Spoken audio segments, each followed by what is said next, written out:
Europe's GDP growth, 0.4%. China's 5.2%. America's 2.5%. While you're watching this, another factory in Germany just announced closure. Another young couple in France abandoned their dream of buying a home. Another Italian city lost 3% of its population. This isn't a recession, this is structural collapse. For 70 years, Europe was the gold standard. Universal health care, free education, 5-week vacations, generous pensions. The European dream. But in 2025, that dream is dying faster than anyone predicted. We're not talking about one crisis. We're talking about 4 simultaneous catastrophes converging at the same time. Industrial decline, cost of living explosion, demographic collapse, and political chaos spreading from Berlin to Paris to Rome. The question isn't if Europe will fall apart. The question is how fast and who falls first. Let's start with the industrial heartland. Germany, the economic engine of Europe. For decades, Germany dominated global manufacturing, cars, machinery, chemicals, engineering. But that empire is crumbling right before our eyes. Volkswagen just announced the closure of 3 factories in Germany for the first time in its 87-year history. Think about that. Nearly 9 decades of continuous operation, and now they're shutting down production on German soil. BASF, the world's largest chemical company and a cornerstone of German industry, is moving production to China. Siemens is cutting thousands of jobs across its German operations. Why is this happening? Energy costs in Germany are now 4 times higher than in the United States. 4 times. Let that sink in. A German manufacturer pays quadruple what an American competitor pays just to keep the lights on and the machines running. When Russia cut gas supplies after the invasion of Ukraine, Europe's entire energy model collapsed overnight. German factories that relied on cheap Russian gas for decades suddenly found themselves unable to compete in global markets. They're not adapting. They're closing or relocating to America and Asia where energy is affordable and reliable. The numbers are absolutely brutal. Germany's industrial production has fallen 12% since 2021. That's not a small dip. That's a catastrophic decline. Manufacturing orders are at their lowest level in a decade. Business confidence has collapsed. This is the worst industrial crisis Germany has faced since World War II. But it's not just Germany bearing this burden. France's industrial output dropped 8% last year alone. Italy's manufacturing sector shrank for 11 consecutive months. Spain lost 40,000 factory jobs in 2024. The Netherlands saw major chemical plants close. Belgium's steel industry is on life support. Europe is deindustrializing at terrifying speed. And here's the critical point. Once those factories close, once that expertise leaves, once those supply chains break apart, they don't come back. You can't just restart a complex manufacturing ecosystem. It takes decades to build and can be destroyed in years. The automotive industry tells the whole story. Europe invented the modern car. Benz, Peugeot, Fiat. For over a century, European cars meant quality and engineering excellence. Now, Chinese electric vehicles are cheaper, more advanced, and taking over European markets. BYD is outselling Volkswagen in multiple countries. European automakers are years behind in battery technology and electric drivetrains. The chemical sector is equally grim. European chemical companies face energy costs so high, they literally cannot produce competitively. They're not losing to better technology. They're losing to basic economics. A chemical plant in Texas or Shanghai can produce the same product at half the cost simply because energy is cheaper. Engineering and machinery, once a German specialty, is now dominated by Japanese, American, and increasingly Chinese companies. Robotics, industrial automation, software. Europe is falling behind across every advanced manufacturing category. And it gets worse. The industrial decline creates a vicious cycle. Factories close. Engineers lose jobs. Young talent moves abroad or switches careers. Universities produce fewer technical graduates. Innovation slows. Investment dries up. More factories close. Germany's Mittelstand, those medium-sized family companies that were the backbone of German prosperity, are disappearing. Every month brings news of another century-old company filing for insolvency or being sold to foreign investors. Now let's talk about what this means for ordinary people. The cost of living crisis that's crushing European families. In 2020, the average rent for a one-bedroom apartment in Berlin was €900 per month. Today, 1,600 euros. That's a 78% increase in just 4 years, nearly doubled. On the same salary, Paris is even worse. The average home price hit €11,000 per square meter. To buy a modest 50-square-meter apartment, a young couple needs €550,000. The average annual salary in France, €39,000. Do the math. It would take 14 years of gross salary without spending a single euro on food, transport, clothing, or anything else, just to afford that small apartment. Lisbon, once affordable, saw rents triple in 5 years.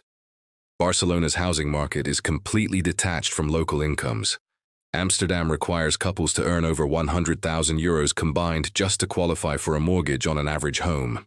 Dublin's rent crisis forced thousands to leave the city entirely.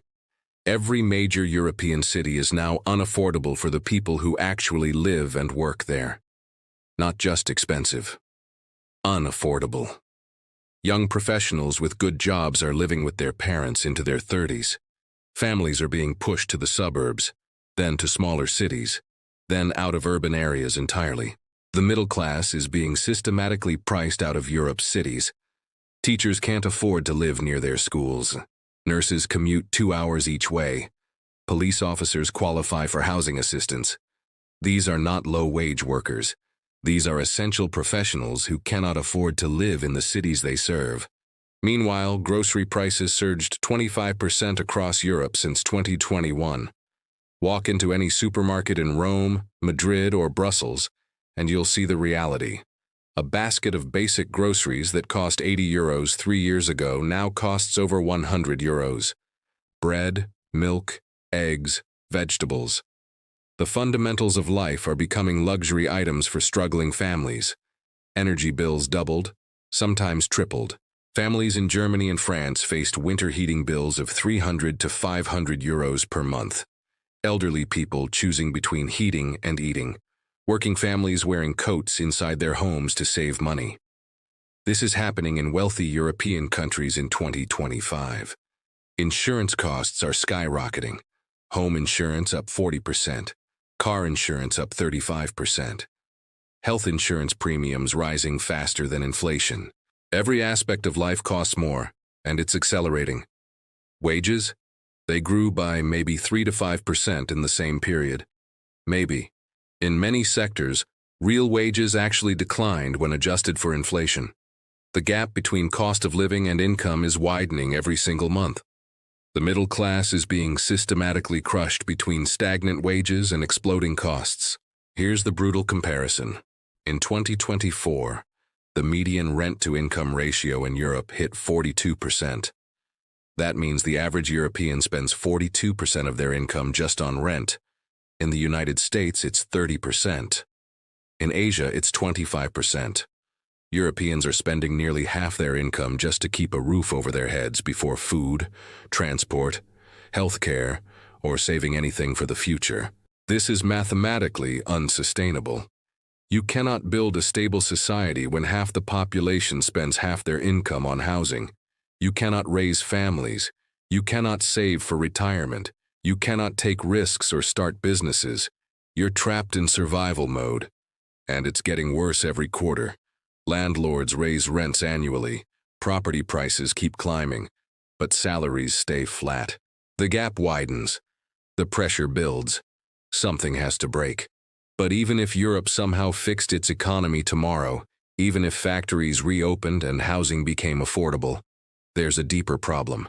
A problem that can't be solved with policy or money or political will.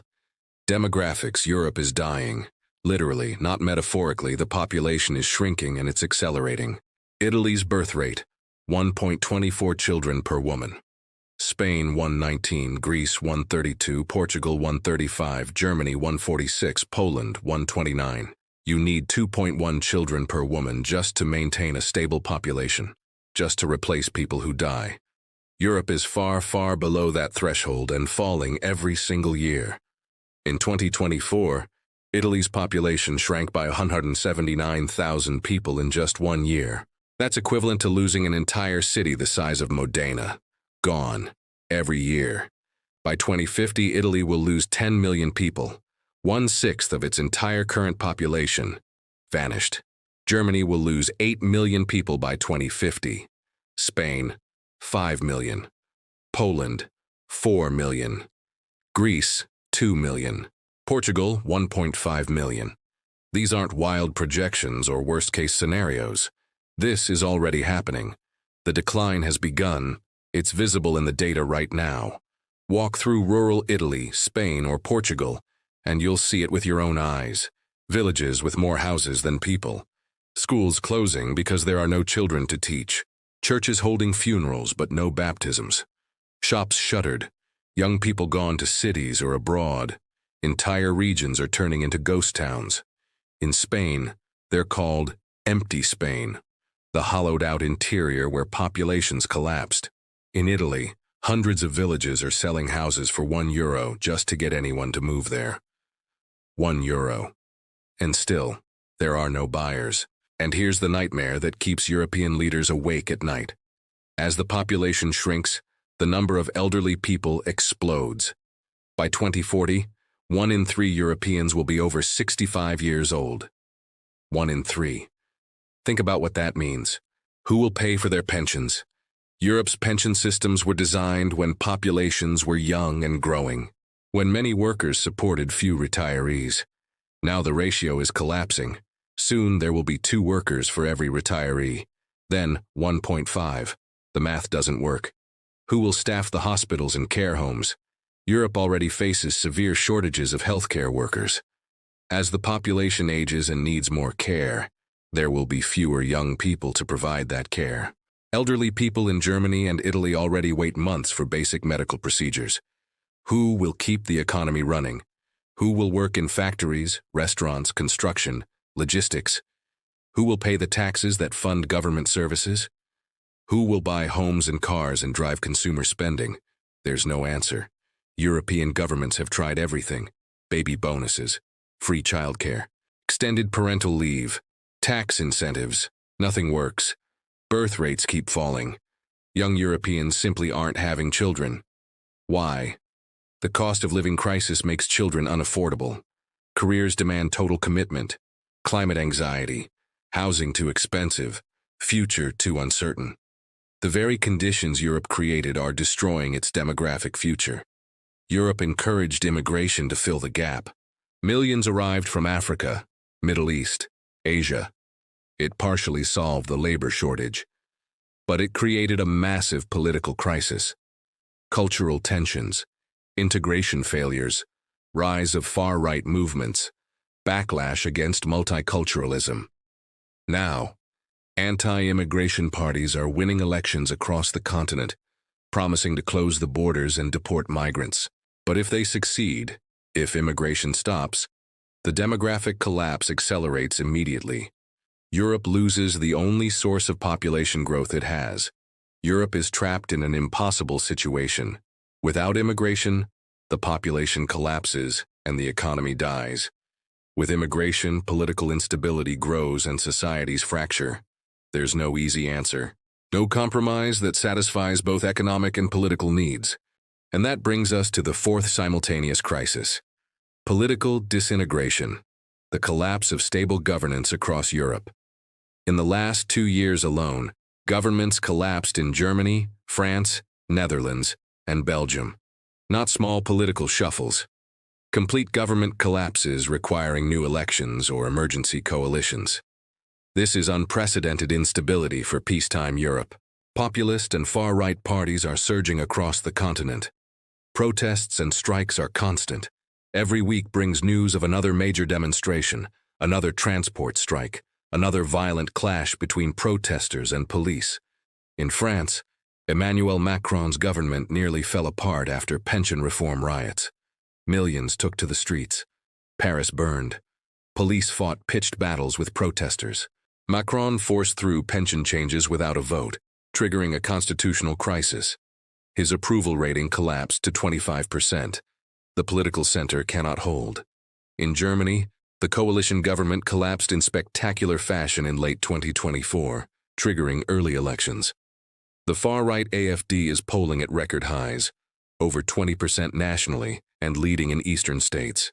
A party with Nazi-adjacent rhetoric is now the second largest political force in Germany. Unthinkable a decade ago. Reality today. In Italy, Giorgia Meloni leads the most right-wing government since Mussolini. Her party, Brothers of Italy, has direct lineage to Italian fascism. She's implementing hardline anti-immigration policies, challenging EU authority, and forming alliances with Hungary's Viktor Orbán. Speaking of Hungary, Orbán has turned his country into what he calls an illiberal democracy. He controls the media, weakens the judiciary, and openly defies EU rules. Brussels threatens sanctions, but does nothing. Poland followed a similar path for years before recent elections shifted power. The Netherlands saw Geert Wilders' far-right party win the most seats in 2023 elections. Sweden now has a government dependent on far-right support. Finland's government includes the nationalist Finns Party.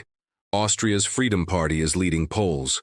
Marine Le Pen's National Rally is the most popular party in France. This isn't isolated extremism. This is a continental shift. The political center is collapsing. Traditional parties are dying. Voters are embracing radical alternatives out of desperation and anger. The European Union, once a symbol of unity and cooperation, is fracturing before our eyes. Poland and Hungary openly defy EU rules and court decisions. Italy threatens to veto budgets and block decisions.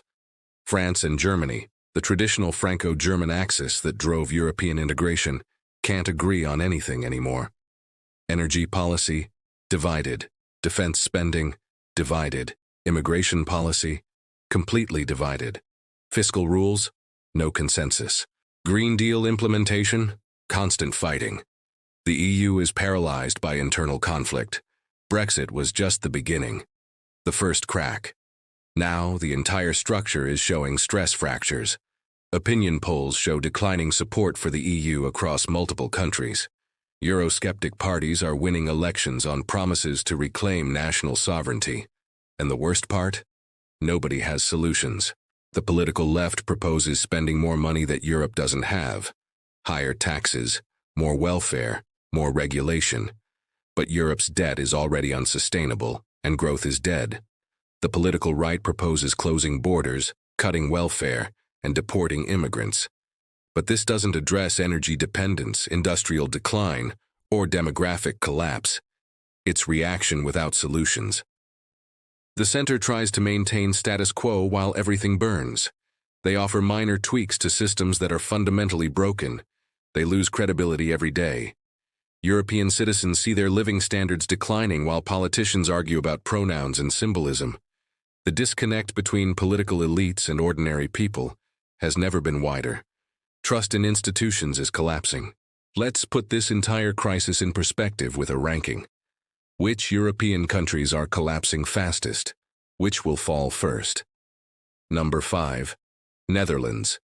Housing crisis completely out of control with average home prices over 400,000 euros.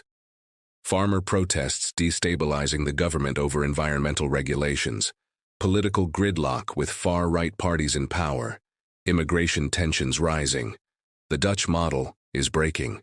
Number 4. Spain. Youth unemployment at 28%. More than 1 in 4 young Spaniards cannot find work. Catalonia independence tensions never resolved, just frozen. Pension system approaching insolvency with too many retirees and too few workers. Tourist economy vulnerable to any global shock. Number 3. France. Riots and strikes every few months paralyzing cities. National debt over 110% of GDP and climbing. Industrial base hollowed out with factories closing monthly. Political polarization extreme with far right and far left both at 30%. Macron's center cannot hold. France is becoming ungovernable. Number 2. Italy. Population collapsing faster than any major country in Europe. Birth rate catastrophic at 1.24. National debt at 145% of GDP, highest in Europe after Greece. Southern regions in permanent economic depression with youth unemployment over 40%. Brain drain accelerating as young Italians flee abroad. Political instability constant. Number 1. Germany. The fall of Germany is the fall of Europe. The economic engine is broken beyond repair. Energy crisis destroyed industrial competitiveness. Factories closing or relocating permanently. Auto industry losing to Chinese competitors. Chemical sector bleeding. Political chaos with government collapse and far-right surge. When Germany falls, all of Europe falls with it. These rankings aren't speculation. They're based on hard data. Debt levels, demographic trends, industrial output, political stability, and economic growth projections. Just last week, the European Central Bank released a comprehensive report warning that Europe faces a lost decade of zero or negative growth. Not a recession that ends, a decade-long stagnation. The IMF projects Europe will be the slowest growing major economy until 2030, falling further behind America and Asia every year. Business leaders are already calling this the European decline, not a temporary crisis, not a cyclical downturn. Structural, permanent decline. Former Italian Prime Minister Mario Draghi, one of Europe's most respected economists, released a 400-page emergency report in 2024. His conclusion? Europe needs 800 billion euros per year in additional investment just to stay competitive with America and China. 800 billion euros, every single year, just to avoid falling further behind. Where will that money come from? Europe is already drowning in debt. Italy and Greece are over 140% debt to GDP. France over 110%. Spain close to 110%. These countries cannot borrow another 800 billion per year. The math is impossible. Germany could theoretically afford it, but German voters refuse. They just elected parties that oppose more EU spending. The German Constitutional Court blocks deficit spending. There's no political will for a massive investment program. So Draghi's report sits on shelves. Everyone knows what needs to be done. Nobody will do it. Europe continues its managed decline. Christine Lagarde, president of the European Central Bank, admitted in multiple speeches that Europe is losing the global economic race. She's supposed to project confidence and stability. Instead, she's warning of irreversible decline. That's how bad things are. German CEOs are openly saying they're moving operations out of Europe permanently, not temporarily until conditions improve. Permanently. They're relocating entire divisions to America, China, and Southeast Asia. They're building new factories everywhere except Europe. This isn't speculation from critics. This is the European elite, the central bankers and prime ministers and business leaders, admitting failure, admitting they cannot fix this. So what happens next? Where does this go? In 5 years, Europe will be measurably poorer, older, and weaker. Major cities will be unaffordable for everyone except the wealthy elite and foreign investors. London, Paris, Amsterdam will be playgrounds for the global rich while locals are pushed out. Factories will continue closing at accelerating rates. Entire industrial sectors will disappear. The automotive industry might survive in name only, with actual production moved to Asia. Chemicals gone.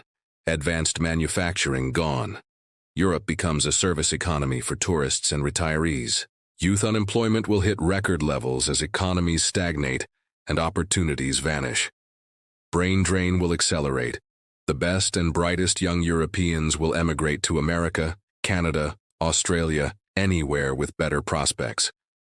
Europe will be left with an aging, declining population. Political instability will worsen. More governments will fall. More far-right parties will enter power. More countries will clash with Brussels. The EU's authority will erode until it becomes largely symbolic, unable to enforce rules or coordinate policy. In 10 years, the big question emerges. Can Italy and Greece remain in the Eurozone? With debt over 150% of GDP, stagnant economies, and shrinking populations, they cannot sustain Euro membership. Either Germany perpetually bails them out, which German voters refuse, or they exit. If Italy leaves the Euro, The currency union collapses. Spain and Portugal would likely follow. The European project, 70 years of integration, would unravel in months. Even if the Eurozone survives, the European Union itself could fracture into competing blocs. Northern Europe versus Southern Europe. Fiscally responsible versus debt-laden. East versus West. Countries will cooperate when convenient and ignore Brussels when not. France and Germany, the core partnership, may drift apart completely. Germany looks increasingly toward Eastern Europe and America. France turns inward, struggling with its own crises. Without Franco-German unity, there is no European unity. In 20 years, Europe could be a museum continent, a beautiful tourist destination with stunning architecture and rich history, but no economic power, no innovation, no growth, no global influence, just managed decline and cultural nostalgia. The Europe that shaped the modern world, that gave us the Enlightenment and the Industrial Revolution and modern democracy, will be a footnote. A cautionary tale of what happens when societies grow comfortable, when they stop innovating, when they choose welfare over competitiveness, when they ignore demographics until it's too late. China will be the dominant economy. America will remain a superpower. India will be rising. And Europe will be irrelevant, a minor player in a world it once dominated. This sounds extreme. This sounds alarmist. But look at the trajectory. Look at the data. Look at what European leaders themselves are saying. Every trend points in one direction. Industrial decline, demographic collapse, fiscal crisis, political fragmentation. There is no reversal coming. There is no plan that will fix this. The best-case scenario is slow, managed decline. The worst case is chaotic disintegration. Europe had every advantage: educated populations, strong institutions, rule of law, social cohesion, centuries of accumulated wealth. And it's squandering all of it through complacency, ideological rigidity, and political dysfunction. The European dream is dying, not because of external enemies, because of internal failures, because Europe chose short-term comfort over long-term survival, because it refused to adapt to a changing world. And the saddest part? Most Europeans don't realize how bad things are. They notice their rent increasing, their salaries stagnating, their politicians failing. But they don't see the big picture. They don't understand this is systemic collapse, not temporary crisis. By the time the majority wakes up, it will be too late. The factories will be gone. The debt will be unpayable. The population will be old and shrinking. The political will to change course will have evaporated. This is not alarmist. This is not exaggeration. This is the trajectory Europe is on right now, today in 2025. Every month brings more evidence. Every quarter confirms the pattern. If you want to track Europe's decline in real time, if you want to understand how this unfolds, subscribe to this channel. Every week we break down the data, the policies, and the economic forces destroying the European dream. We analyze which countries fall first, which sectors collapse next, and what it means for the world. This video is just the beginning. The crisis will deepen, the collapse will accelerate, and we'll document every step. Subscribe now to track Europe's collapse, because what happens in Europe will reshape the entire global order, and you need to understand it before it's too late.